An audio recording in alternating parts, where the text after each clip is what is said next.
What We Cannot See Pioneers, Season 2, Episode 6. The Newland Army, as minifigs and bionicles alike were calling their new force, continued through the Byacene's lair.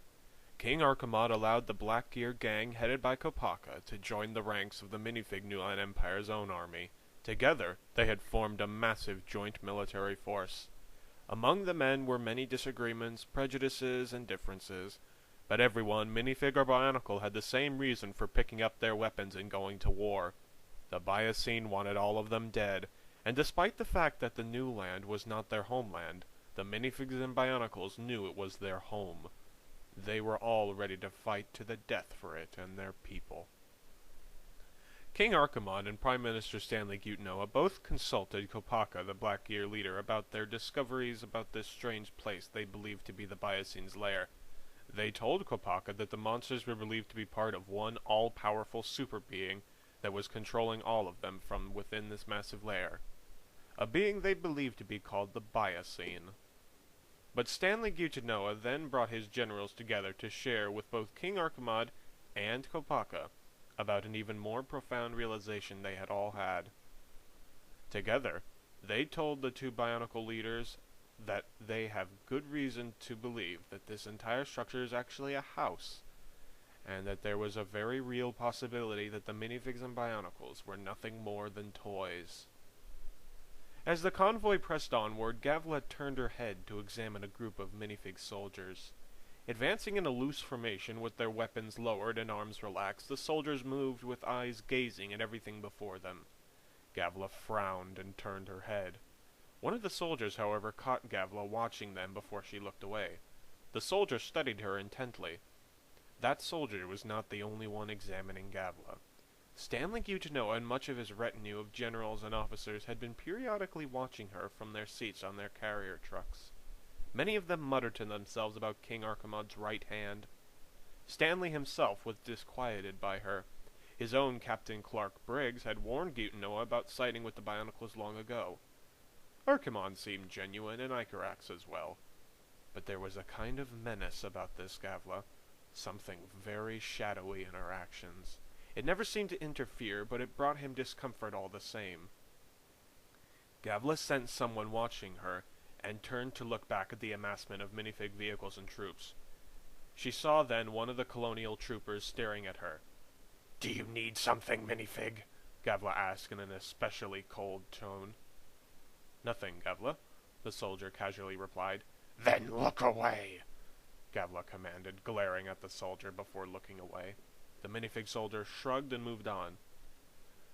Archimald heard that brief exchange between the soldier and his advisor. He sighed, knowing it was part of Gavla's personal beliefs. Archimald chose Gavla to be his spy and advisor because of her intelligence and cunning, and her unique sense for matters of government.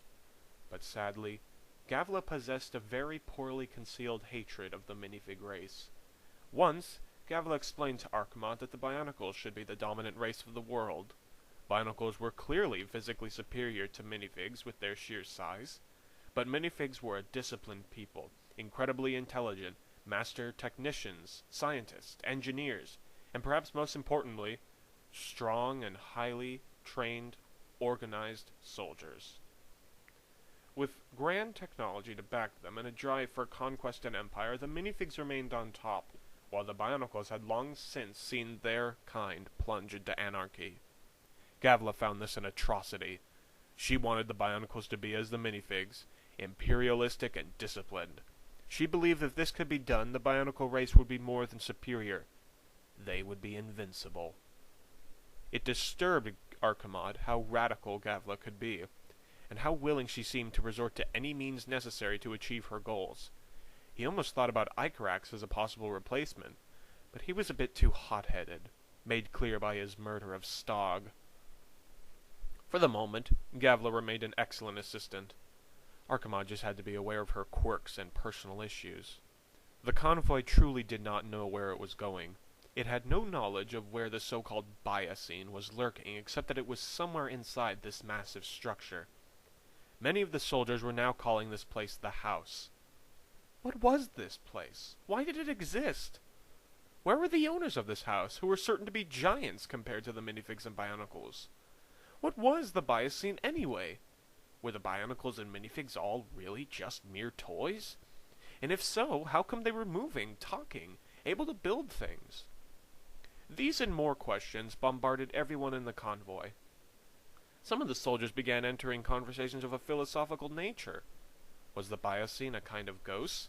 Was this entire world and conflict merely an illusion? The Biocene had proven before it was a master of deception and illusion. Were the owners of this house dead? Why, if the minifigs and bionicles were toys, were they alive at all? And furthermore, who was this minifig scholar, who had come to the new land long before the other minifigs and bionicles? And why did he leave a book behind filled with nothing but quotes? For many, the sole motive behind picking up a rifle and heading to battle was simply to know the answers to these questions. They were questions that dealt with the very fabric of the bionicle and minifig races, and answering them could redefine how these two different peoples looked at themselves. But plenty in the assembled force feared they would not return. In Stanley Gutenoa's report to the people on the nature of their foe, the Biocene, he mentioned that what he had said was all based on the book Observations of a Strange World. That book was the only kind of information the minifigs and bionicles had on the Biocene, so many in the army feared that when it came to the final confrontation with the Biocene, if they made it that far, they'd not survive. This was because the book provided no information on the Biocene's true form. Some of the soldiers were going mad with lack of answers, and resorted to a single crazy explanation of what the Biocene was: an angry god punishing the blasphemous. Shouting came from the distance, far ahead of the army. With everyone on alert, the sound caused everyone to look frantically around for the source. "Hey!" the voice in the distance shouted. Eventually, the members of the army located the source. Waving to them in the distance was what appeared to be a minifig. He was partially poking out of a crack in one of the walls. If the theory that this entire place was a giant house was correct, then this minifig was sticking out of a partially cracked open door. "Come closer!" the strange minifig shouted. The army stood still. How could a minifig be inside the Biocene's lair?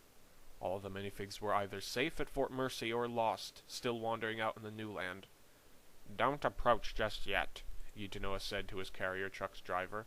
He then looked at George, sitting in the same truck. "Order your men to halt," Gutenoa commanded. General George nodded and shouted to his men. "Soldiers, stop!" Gutenoa looked over at Kopaka, said, "Kopaka, tell your men to stay put." "I don't take orders from minifigs," Kopaka replied coldly. Still, he did order his bionicle comrades to stay put. "We need to find out who that is out there," Gutenoa said to General George. "You should call out to him," General George suggested. "Yes, I will do that," Gutenoa agreed. Gutenoa stood up and began shouting to the mysterious minifig. He said, "Who are you? What is your name?" "My name shouldn't matter," the distant minifig shouted back. "But I wrote Observations of a Strange World." Most of the participants in the army gasped. Everyone knew this book. It was the only source of information on the Biocene, and truly vague information at that. If this was the author, what more could he know about the Biocene? His knowledge could be boundless. "You wrote that book?" Gutenoa asked him. "Yes," the minifig replied. "Then why did you just leave it?" Gutenoa continued. "I wanted newcomers such as yourselves to be aware of what rules this world," the minifig answered. "But why didn't you just approach us about it? Why this hiding and secrecy?" Gutenoa pressed. There was a pause in the exchange between the two, broken eventually by the anonymous minifig. "It is clear you have many questions, given that you've read my book, and are now here in the Biocene's lair. It might be best, just for you to follow me to where it's safe." After this, the nameless minifig slipped away behind the gigantic door. The army stood still. A grim calm overtook them. They had been in the dark for so long as to what the Biocene was, and now it seemed as though answers were very near. What on earth would they discover? There was a great feeling all around that the Biocene's connection in all of this was so great that somehow if they all understood what the Biocene was, maybe they'd understand more about who the Bionicles and minifigs were as peoples. The Biocene was intimately tied to their very existences. It just seemed so true. But this minifig, could he be trusted? Where was he planning on leading the army? Furthermore, what lurked behind that door he was sticking out of? Only one person in the army was smiling. It was a faint, well-concealed smile, but it was an expression of pleasure all the same. Behind a mess of minifig soldiers, Gavla's mind went racing, and she was filled with an invincible sense of superiority to everyone around.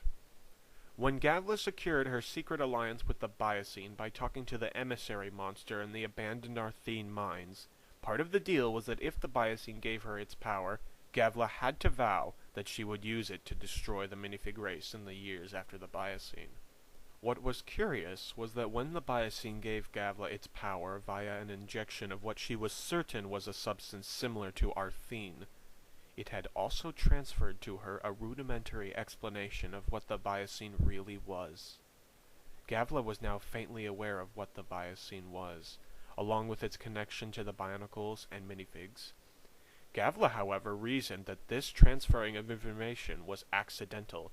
She believed the Biocene had only wanted to give her power, not knowledge. But now she knew. She knew things no one else in the world knew, and she enjoyed this monopoly on information. When the Bionicles and minifigs eventually confront the Biocene, which she felt would be soon, it would not give them answers. It would only fight. No, only she would know the truth, and she liked it that way.